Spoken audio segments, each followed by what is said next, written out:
Welcome back. Happy whatever day you get to watch this from. Cat on the chair behind me wasn't introduced last time. Her name is Miss Cinderella Bell, or Ellie. So the two house cats for Tammy G are Froggy and Ellie. They will make appearances.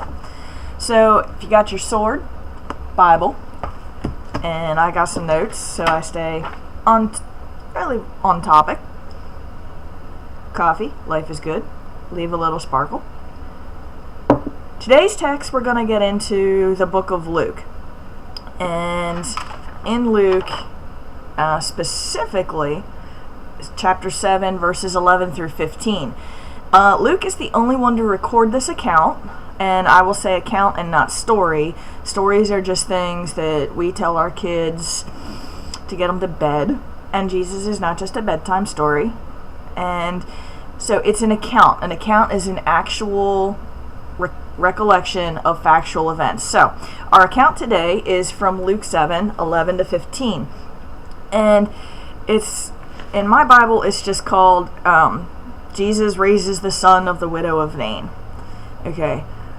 Her name is never known to us. We will never know her name until we get to glory. And I don't know why it fascinates me that he never gives her name. He doesn't even give the son's name, but the town is named. And what's really cool is Nain means beauty and pleasantness. So, I'm trying to keep Froggy from jumping here. So, beauty and pleasantness. And when we first encounter Nain, there is nothing that is beautiful or pleasant. It's seated on top of a hill. So you have the funeral procession is coming out of town like this, and Jesus and his crowd are coming up the hill like this. So it's a lot of noise, and it's a lot of commotion. Even in a town as small as Nain, they would have had people there literally just to cry that this woman's son died. And because in the Hebrew culture, Jewish tradition, they buried within 24 hours. So this poor woman is near the head of a procession, probably in shock, because this is it. Her only son, her only son is gone, and she's a widow. So this isn't her first funeral for someone she loves. She said goodnight, not just to her son, a couple of hours ago. She said goodbye to her husband. So, you've got the miracle crowd is coming up the hill, while the mourning crowd is coming down the hill. And when they meet, Jesus sees her. Well, actually, let's just go straight. It says, now it happened the day after, and by the day after, it's not the day after the son's death, but the day after things that had happened previously in the book of Luke. It happened the day after that he, Jesus, went into a city called Nain, and many of his disciples went with him, and a large crowd. Now that's kind of an interesting thing, because you have Jesus, you have his disciples, and then you have this large crowd. And see, there's always going to be the circles around us. So if you put yourself in the center, you're always going to have that little core group of people that will stand by you, and then you'll have everybody else on the outskirts. Maybe they're cheering you on. Maybe they're shutting you down. Think about that. And he came, verse 12 reads, and when he came near the gate of the city, behold, a dead man was being carried out, the only son of his mother, and she was a widow. And a large crowd of the city was with her. So see, there you have it. You have the dead son in the center. You have his mom, his fam, which is that next circle out. And then you have the crowd, which was everybody else. So again, with the 1, 2, 3. When the Lord saw her, he had compassion on her, and he said to her, do not weep.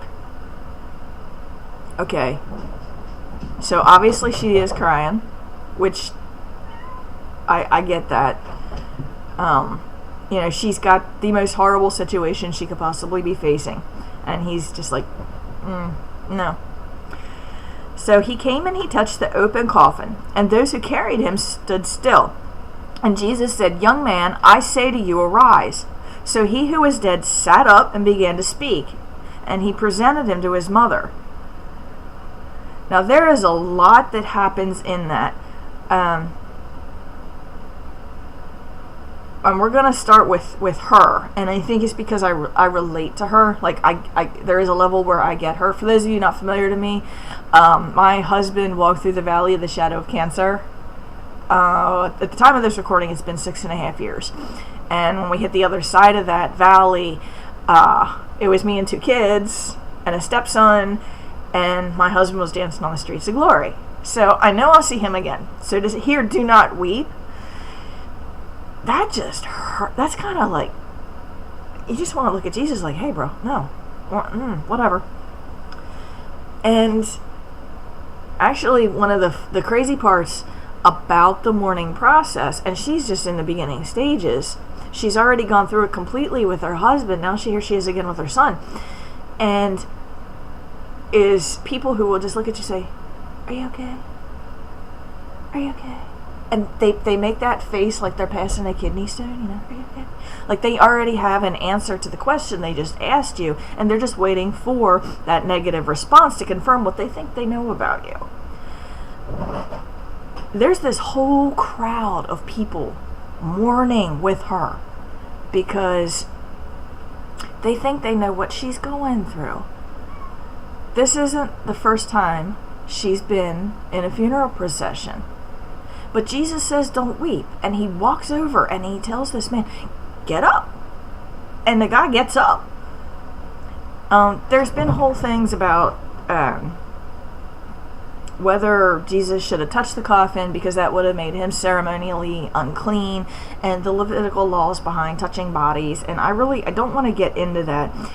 I think I'd rather stay on the point that she has every reason to be sad.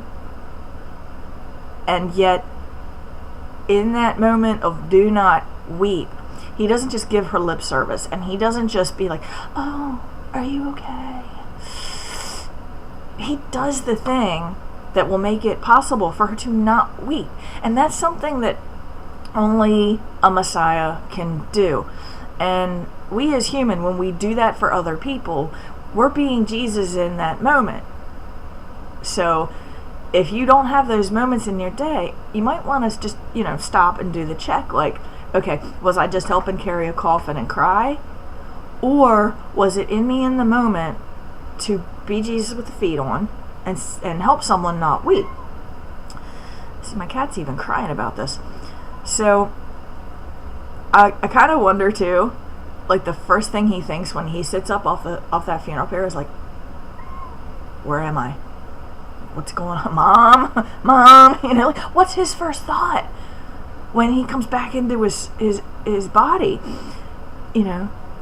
Because he would have already had to caught at least a glimpse of eternity, maybe. I don't know. There's a whole lot of theology behind that I don't even need to know. The Bible doesn't say it. Maybe I don't need to know it.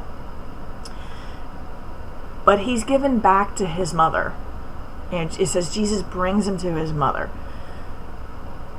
Now, Jesus has this power to raise the dead. He's just proven it. He raises the son right off the open coffin in front of everybody. His people, her people. What he does not do is walk into the graveyard, over to where the husband would have been, and say, "Arise." See, he could have brought the husband back as well, but he doesn't. He brings the son back. Because see, her future was in the son. In the Hebrew culture, for a widow, the son was to take care of the mother.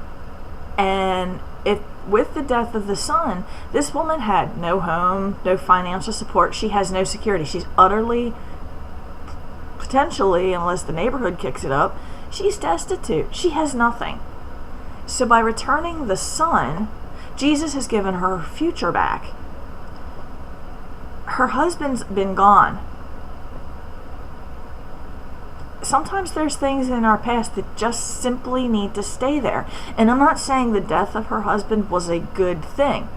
I'm saying that the Lord recognized that her future and where he wanted her to be was contained in the Son. I would say it's vitally important for us as believers in the faith to recognize that there are things in our past that need to stay there, and that our future is in the Son. Not S-O-N, our Son, but Son, Jesus, the Son. Our relationship with the Son of God hinges on not just where we go to church. It's not just a matter of, I said a prayer at that summer camp way back when. It's a matter of making a daily commitment to follow him, to say out loud, Lord, I choose you as Lord of my life this day, and I will follow you. And to live a life of holiness so that when we come up to someone who's absolutely having the worst day ever, we're in a position to speak as Jesus, arise, and help them come up and move into their future with the Son. So that's the challenge for today. What are we prepared to do? Are we going to carry someone's coffin, or are we going to help them rise? See you next time.